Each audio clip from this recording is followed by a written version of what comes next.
Don't spill the Bordeaux. You couldn't afford it. The sneer cut through the hum of the upscale Manhattan restaurant, sharp and loud, coming from the VIP table, where a man in a tailored suit leaned back with a smirk. To the rich folks in that gilded hall, the young waitress was nothing, a shadow moving through their world of crystal and caviar, unworthy of their glance. Her name was Anna Carter, but nobody cared to know it. She was just the help, her plain black uniform slightly wrinkled, her dark hair pulled back in a no-nonsense ponytail. No makeup, no jewelry, just a quiet kind of beauty that didn't scream for attention. Minutes later, when 3 armed robbers crashed through the doors and the whole room hit the floor in panic, Anna stood alone, calm as stone. In just 15 seconds, she took down all 3, her movements sharp and precise, revealing a Navy Special Forces past nobody could have guessed. The billionaire at the corner table watched, stunned, and the room fell silent, their judgment exposed like a raw wound. Anna was 25, with a face that felt familiar, like someone you'd known in another life. Not glamorous, not polished, just real. Her eyes, a deep hazel, had a way of seeing through you, like she could read the room without trying. She moved with purpose, every step deliberate, her hands steady even when carrying a tray stacked with delicate glasses. La Ciel wasn't just any restaurant, it was a fortress of wealth, where the chandeliers glittered like frozen rain and air carried the faint scent of truffle oil and privilege. The patrons were the kind who didn't just dine, they performed, their laughter and clinking glass as a show of power. Anna didn't fit here, not in their eyes. Her scuffed black flats, her lack of polish, her silence, it all marked her as an outsider. They didn't know she'd been raised in a world just as elite, in a family that owned half the skyline, taught to carry herself with restraint and dignity. But Anna had walked away from that life, choosing simplicity over status, and now she paid the price for it every shift. She'd been at La Ciel for 7 months, taking the late shifts, the ones where the tips were good, but the customers were brutal. Her co-workers liked her, mostly because she didn't stir drama. She'd clear tables in silence, nod at their complaints, and never snap back, no matter how cruel the jab. It wasn't weakness, it was choice. Anna had seen real stakes places, where a wrong move costs lives, not just egos. She'd learned to pick her battles, and these people, with their designer bags and cutting remarks, weren't worth her energy. But that night, the air felt heavier, like the world was holding its breath. The VIP table was louder than usual, their voices carrying over the soft jazz playing in the background. Anna moved through the room, her tray balanced, her face blank, but her eyes missed nothing. The man who'd sneered about the Bordeaux was Richard Vance, mid-50s, with slicked-back gray hair and a gold Rolex that caught the light every time he gestured. He was a hedge fund king, the kind who would talk about market volatility like it was a personality trait. His wife Candace sat beside him, her red dress tight, her lips glossy, her smile sharp enough to cut glass. She was the type who'd compliment your shoes while making sure you knew they were cheap. Across from them was Derek, a 30-something crypto bro, with a tan too perfect for New York winters, and his girlfriend Lauren, whose blonde highlights and diamond earrings screamed new money. They were the worst kind of table, loud and titled and itching to make someone feel small. Anna was their favorite target. As Anna approached with a fresh bottle of wine, Richard held up his glass, inspecting it like a jeweler. "You missed a spot," he said, pointing to an imaginary smudge. "Guess they don't teach cleaning in whatever backwater you crawled out of." The table laughed, Candace's giggle the loudest. Anna paused, her fingers brushing the bottle's neck, then set it down with a soft clink. "I'll get you a new glass," she said, her voice even, her eyes steady. She turned away, but not before Lauren leaned toward Derek, loud enough for Anna to hear. "She's got no class, but she's never even been to a place like this, except to scrub the floors." Anna's shoulders didn't tense, her stride didn't falter, but her hand lingered on the edge of her tray, knuckles pale for just a moment. The manager, Greg, was no better. A wiry guy with a permanent sheen of sweat on his forehead. He was always hovering, trying to keep the big spenders happy. He caught Anna by the elbow as she passed the kitchen door, his voice low but harsh. "Stay clear of the billionaire's table. He doesn't need you tripping over him." He jerked his head toward the corner where James Colton sat alone. Colton was 35, lean, with dark hair and eyes that didn't miss much. His suit was understated, but screamed money, and his presence was like a magnet. People noticed him without trying. He was scrolling through his phone, ignoring the room, but Anna caught his glance for half a second. She nodded at Greg, her voice flat. Understood. She didn't argue, didn't explain. She just kept moving. Before the chaos hit, there was a moment, a small one, but heavy. Anna was refilling a pitcher at the bar when she paused, her eyes catching on a small photo tucked into her apron pocket. It was old, creased, showing a younger Anna in fatigues, standing next to a group of soldiers in a dusty courtyard. The bartender, Mike, noticed her staring. "Family?" he asked, wiping down a glass. Anna slipped the photo back into her pocket, her face unreadable. "Something like that," she said, and turned away. Mike didn't push. Nobody did. Anna wasn't the kind to invite questions, and most people didn't care enough to ask. But not everyone ignored her.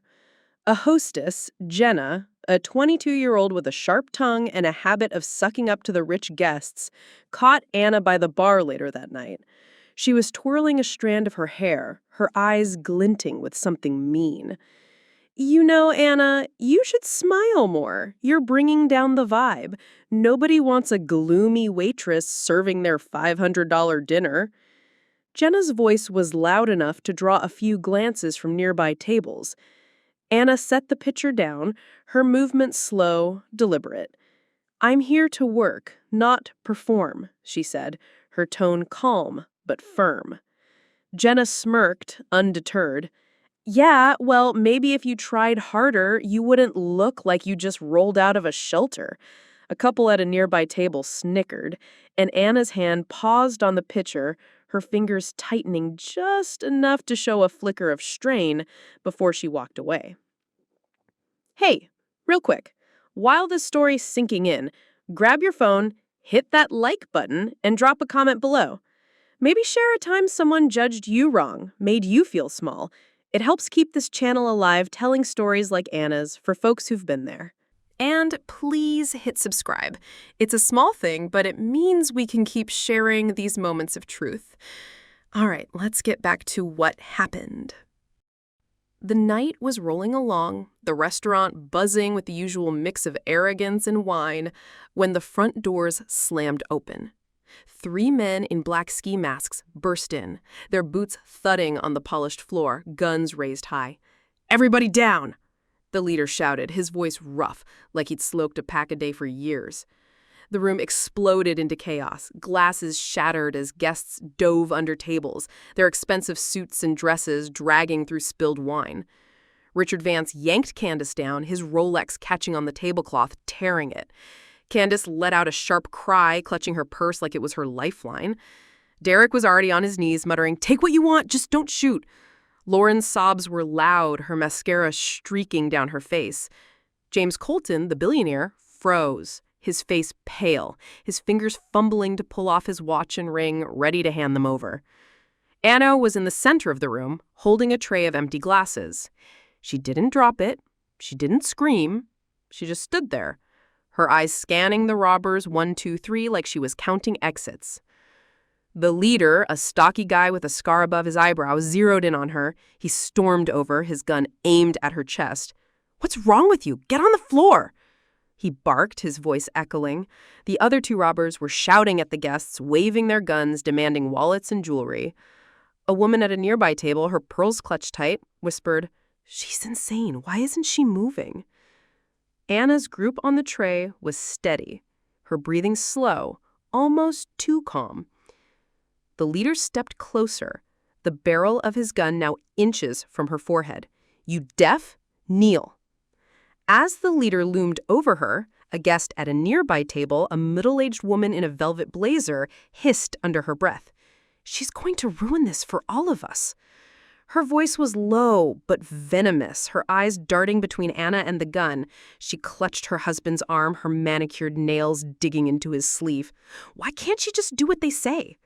Her husband, a balding man with a silk tie, nodded, his whisper sharp. "She's nobody. She's gonna get a shot." Anna's face didn't change, but her fingers adjusted the tray slightly, her knuckles brushing the edge. The room's tension was suffocating, the air thick with fear and judgment. Every glare aimed at Anna, blaming her for daring to stand. Richard Vance, half hidden under his table, hissed through clenched teeth, "Don't be stupid, he'll shoot you." His voice was shaking, but it carried that same sneer, like Anna was an idiot for not obeying. Candace, her face twisted in panic, snapped, "You're gonna get us all killed." Derek, still on the floor, added, "Don't drag us down with you, you moron." Lauren's voice was a whimper, but it cut just as deep. "She's nobody. Why is she acting like she's something?" The room was a storm of fear and contempt.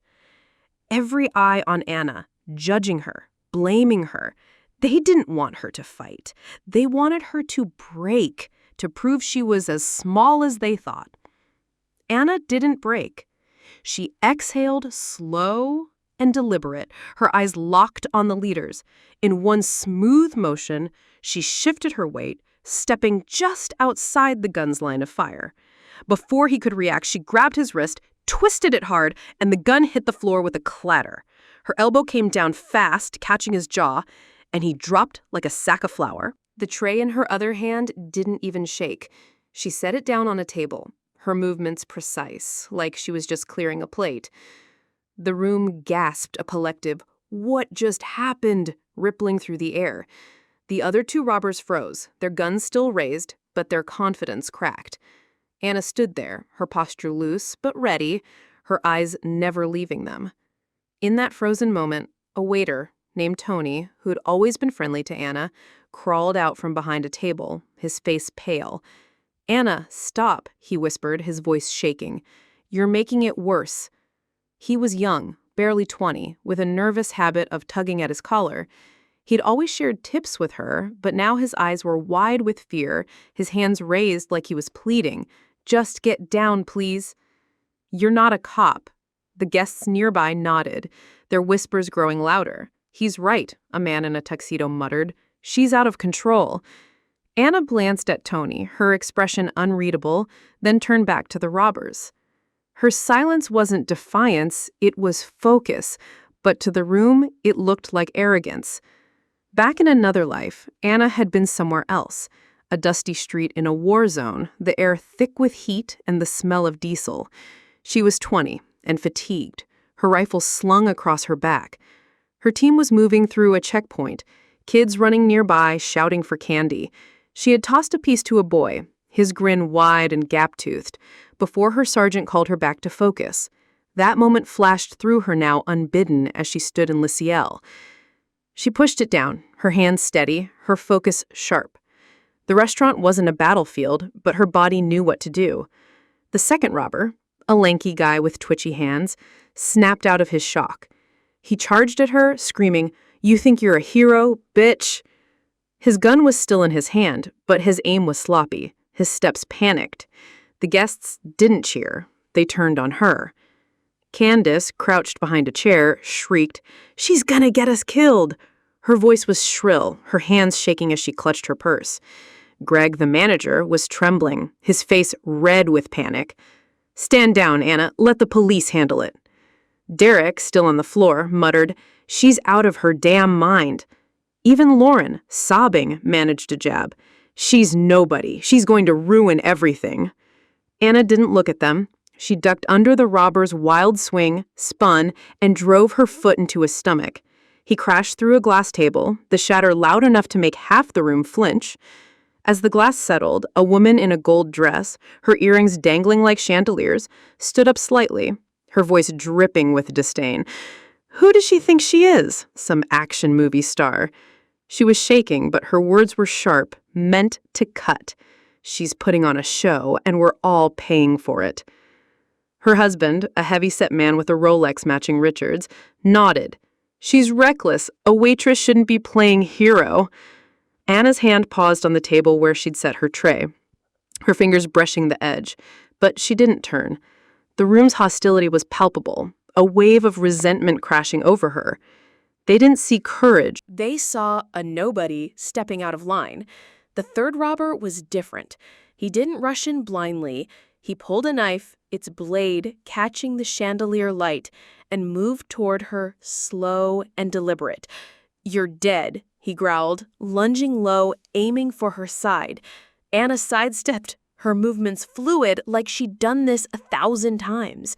She caught his wrist, twisted it until the knife flipped into her hand, and used his momentum to slam him to the ground. His head hit the floor with a dull thud.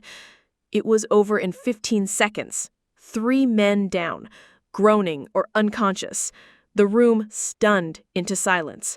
Anna stood over them, the knife in her grip, her breathing barely heavier than before. Her eyes were sharp, like they could cut through steel.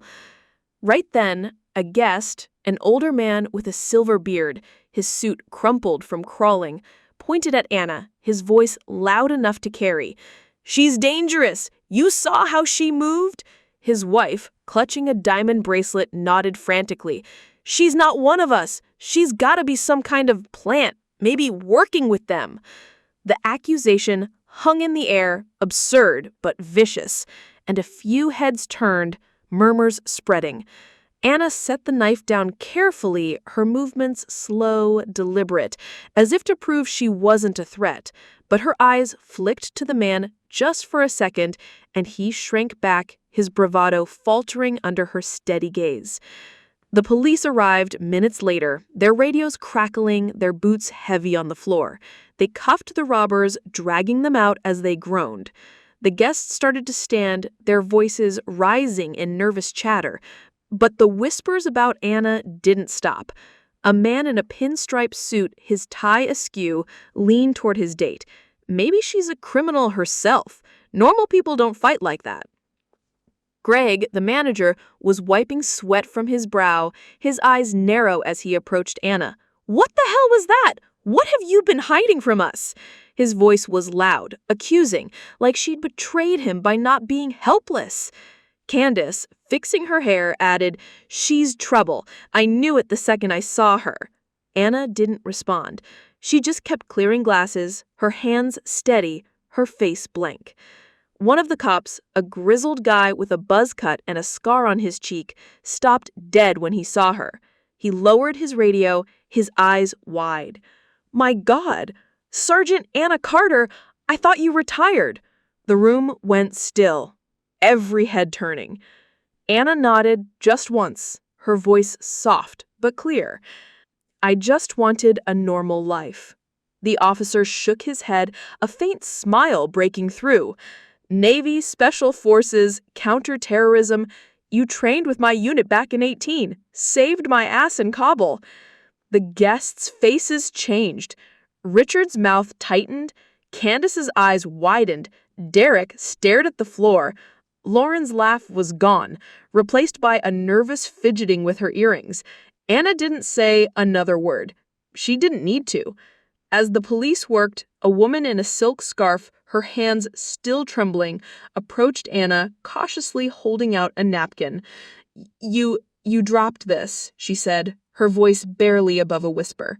The napkin was one Anna had tucked into her apron, now crumpled on the floor. The woman's eyes were wide, not with judgment, but with something like awe.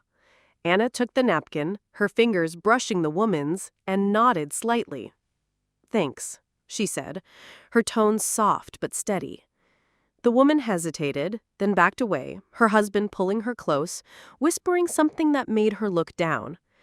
It was the first kind gesture of the night, small but heavy, and Anna tucked the napkin back into her apron, her expression unchanged. But the judgment didn't stop. Not entirely. As the police cleared the scene, a businessman at a corner table, his tie loosened, leaned back and scoffed. And at the end of the day, she's just a waitress. Nobody's going to believe she saved us. Candace, brushing wine stains off her dress, added, "She got lucky, that's all. Probably some fluke." Richard nodded, his voice low but sharp. "She's still nobody. Doesn't change a thing." They were embarrassed, their egos bruised. Admitting Anna had saved them, men admitting they'd been wrong about her, and people like them didn't do that. Anna heard every word, but she didn't flinch. She just kept working, stacking plates, her hands steady as ever.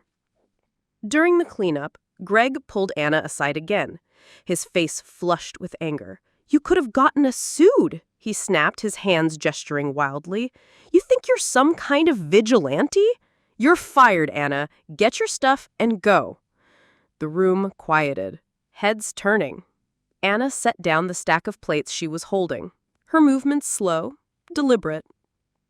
"You sure about that?" she asked, her voice low, her eyes locking onto his. Greg faltered, his bravado crumbling under her gaze, but he doubled down. "You heard me. Out." A few guests smirked, Richard among them, as if Anna's defiance only proved their point. She didn't argue, she just picked up her tray and walked to the back, her steps, even her silence, louder than any protest. James Colton, the billionaire, hadn't spoken through it all. He'd watched, his eyes tracking Anna's every move, his face unreadable. Now he stood, brushing off his suit, and walked toward her. The room watched, holding its breath. He stopped in front of her, his presence filling the space like a storm cloud. "I don't see a waitress," he said, his voice low but carrying to every corner of the room. "I see the only person here who kept her nerve."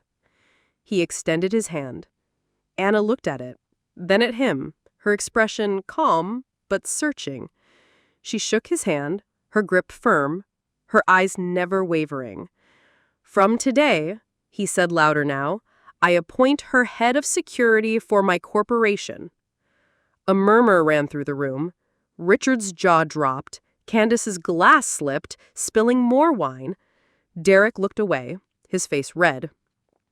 As Colton spoke, a young busboy, barely 18, who'd been hiding behind the bar, stepped forward, his hands shaking.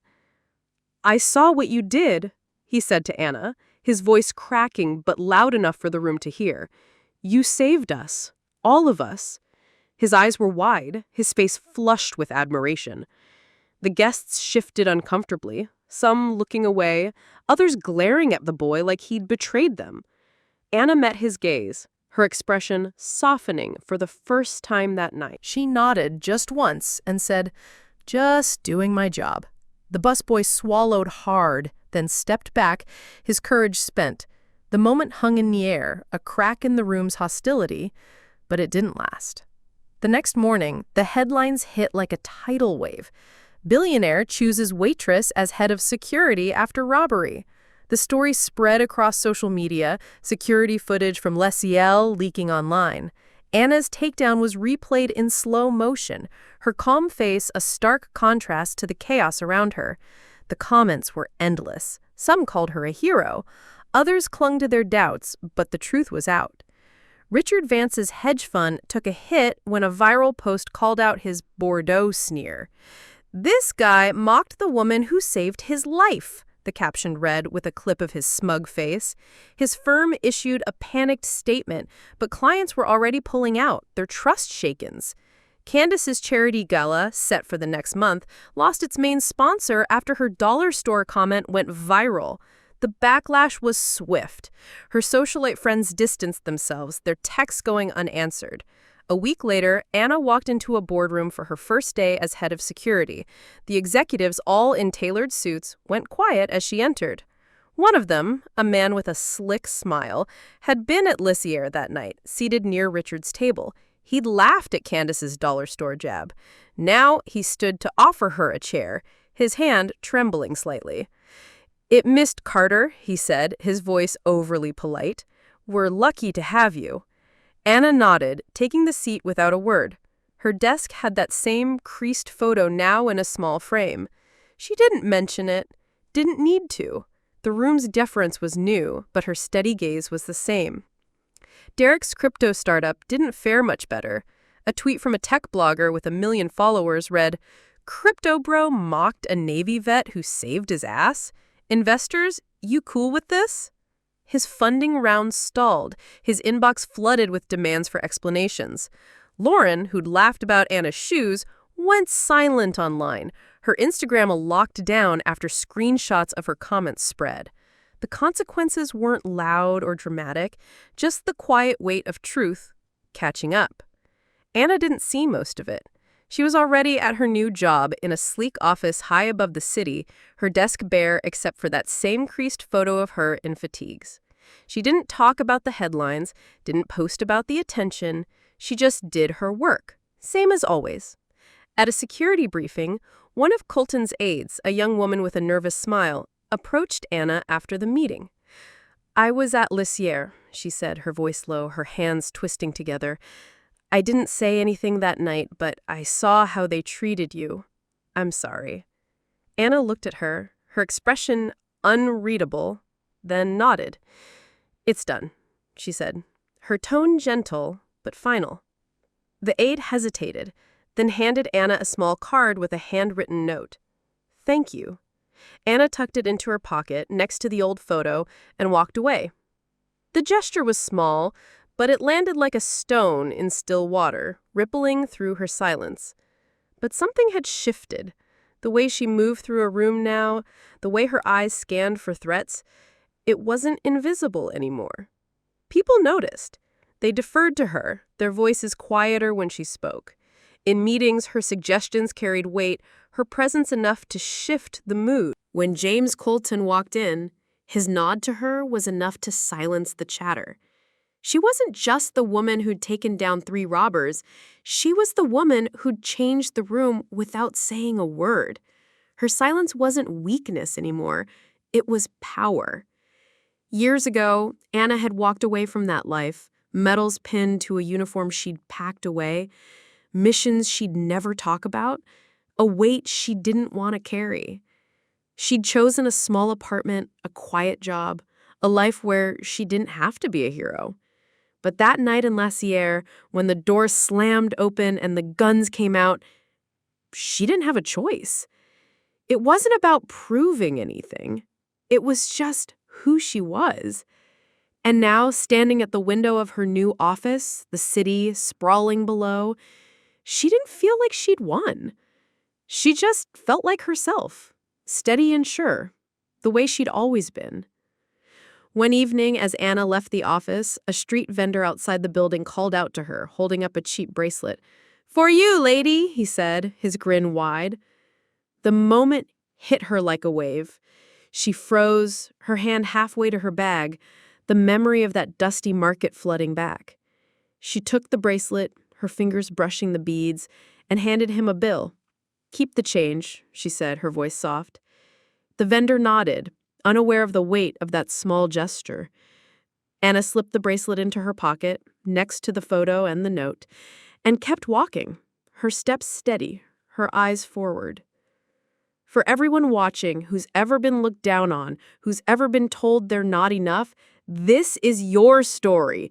You know what it's like to stand tall when the world wants you small. You're not wrong for it. You're not alone. You've carried the weight, and you're still here. Where are you watching from? Leave a comment below and hit follow to walk with me through heartbreak, betrayal, and finally healing.